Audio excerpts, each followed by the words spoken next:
Selamat pagi anak-anak ibu. Apa kabarnya? Ibu berharap kabar kamu baik-baik saja. Nah, berjumpa lagi dengan Ibu Elizabeth Tohang.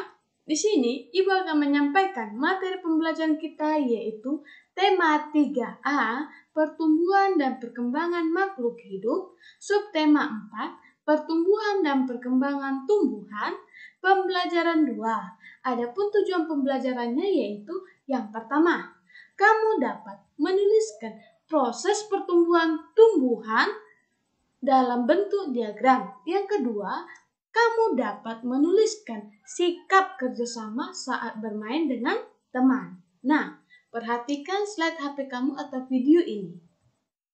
Perkembangbiakan tumbuhan dengan biji. Sebagian besar tumbuhan berkembang biak dengan biji. Tumbuhan dewasa akan berbunga dan menghasilkan buah.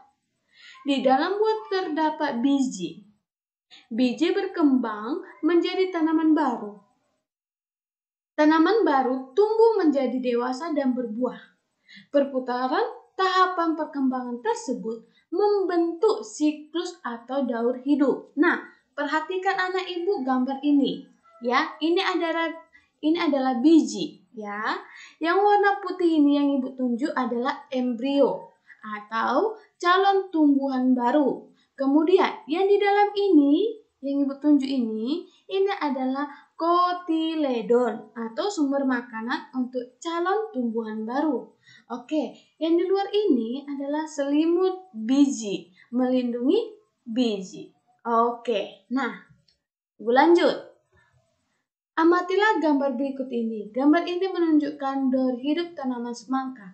Lengkapilah diagram atau bagian berikut ini dengan benar. Nah, ini adalah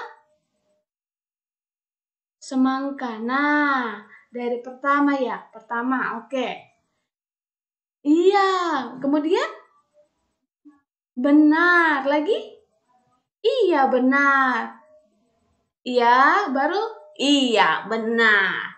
Yang pertama tadi ini adalah biji, kemudian semakin bertambahnya usia, ia menjadi kecambah, baru menjadi tumbuhan, baru menjadi berbunga ya. Tumbuhan itu jadi bunga, baru menjadi buah, begitu. Paham sampai sini? Oke, ibu lanjut ya nak ya. Nah, di sini katanya bacalah buku kamu halaman 102. Ada apa ya 102 ya?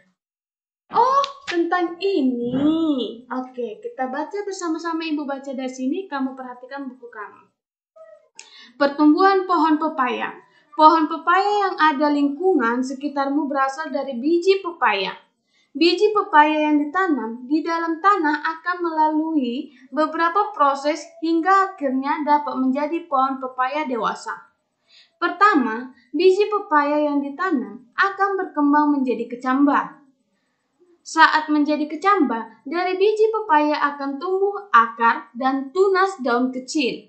Ya, sekalian kamu perhatikan gambarnya.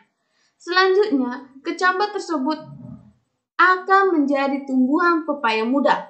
Daun yang awalnya kecil akan terus tumbuh semakin besar dan banyak. Akar dan batang tumbuhan pepaya juga akan tumbuh dari kecambah tersebut. Jika terus dirawat dengan baik, tumbuhan pepaya muda tersebut akan berkembang menjadi tumbuhan dewasa atau pohon pepaya. Selain itu, barulah pohon pepaya dapat menghasilkan buah pepaya lagi. Oke, nah dari yang ibu baca atau yang kamu baca atau yang kamu perhatikan di buku kamu. Nah, selanjutnya perhatikan video ini. Nah, anak-anak ibu, tadi kan kamu sudah mendengarkan tentang pertumbuhan pohon pepaya. Nah, perhatikan ya, perhatikan ini ada bagan. Yang dari sini yang halaman 103, silahkan kamu buka. Di situ kan ada kotak yang tidak terisi kan. Nah, kotak yang pertama itu tadi ada biji, baru kecambah, baru tumbuhan pepaya muda, baru tumbuhan pepaya tua yang siap panen. Itulah diisi dari bagan yang ada di halaman 103. Atau bisa juga menurut pendapatmu yang lain mungkin silahkan diisi ya Kak ya. Di situ menggunakan pensil. Oke, Ibu sambung. Nah, adapun perkembangan biakan tumbuhan dengan tunas. Tadi dari biji, sekarang dari tunas. Oke. Perhatikan video ini ya, Nak ya. Selain biji, tumbuhan berkembang biak dengan tunas. Tunas adalah anakan yang tumbuh di dekat tumbuhan induknya. Ada juga tunas yang tumbuh di daun induk. Contohnya, tanaman cocor bebek. Salah satu contoh tumbuhan yang bertunas adalah seperti di pembelajaran sebelumnya sudah pernah Ibu jelaskan karena oke. Nah, contohnya ada pisang, cocor bebek. Ayo, ada apa lagi? Iya, ada tebu, baru bambu. Oke, mantap. Nah, Ibu sambung. Tunas pisang tumbuh dari batang yang ada di dalam tanah. Tunas pisang tumbuh menjadi tumbuhan baru di sekitar induknya. Tumbuhan cocor bebek berkembang biak dengan tunas daun. Tunas cocor bebek tumbuh di tepi daun. Gambar tersebut adalah gambar pohon bambu, cocor bebek, dan pohon pisang. Di pembelajaran sebelumnya sudah pernah Ibu jelaskan karena bagaimana itu gambarnya? Gambar bambu, cocor bebek, dan pisang. Sudah pernah kan? Oke, Ibu lanjutkannya. Pohon bambu juga berkembang biak dengan tunas. Anak pohon bambu akan tumbuh di dekat tumbuhan induknya. Batang pohon bambu banyak manfaatnya. Salah satu manfaatnya digunakan untuk bermain. Ayo anak-anak Ibu, apa contoh permainan yang menggunakan bambu? Ayo. Apa? Iya benar, lompat bambu. Pernah dengar atau pernah kamu lihat? Tidak. Oke.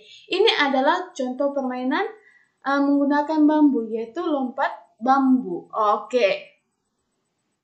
Nah, dari gambar ini kita bisa mengambil kesimpulan bahwasannya dari permainan ini kenapa sih harus pentingnya bekerja sama untuk bermain ini? Ada yang tahu kenapa kita perlu kerjasama dalam bermain? Ayo. Iya, benar. Bermain lompat bambu. Perhatikan ya. Bermain lompat bambu memerlukan kerjasama yang baik antara sesama pemegang bambu maupun pemainnya. Jika tidak ada kerjasama, akan membahayakan pemain dan pemegang bambu. Oke. Tangan pemegang bambu bisa terjepit jika tidak bekerja sama dengan baik. Kaki yang melompat pemain akan tersangkut dan terjepit bambu jika tidak ada kerjasama yang baik. Oke. Nah, selain kerjasama, konsentrasi pemain juga sangat penting saat bermain lompat bambu. Jika tidak berkonsentrasi, maka akan membahayakan seluruh pemain. Oke.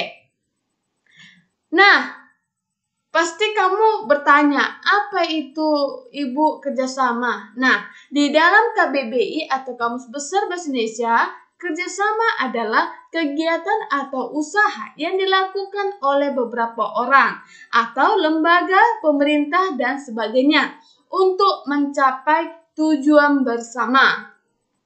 Nah, adapun manfaat kerjasama yaitu yang pertama, udah pernah Ibu jelaskan? Iya, membuat pekerjaan yang berat menjadi lebih ringan dan cepat.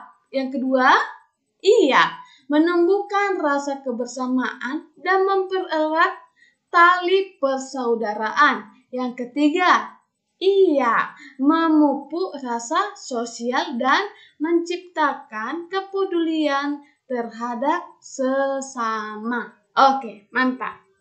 Nah, materi kita hari ini sudah selesai.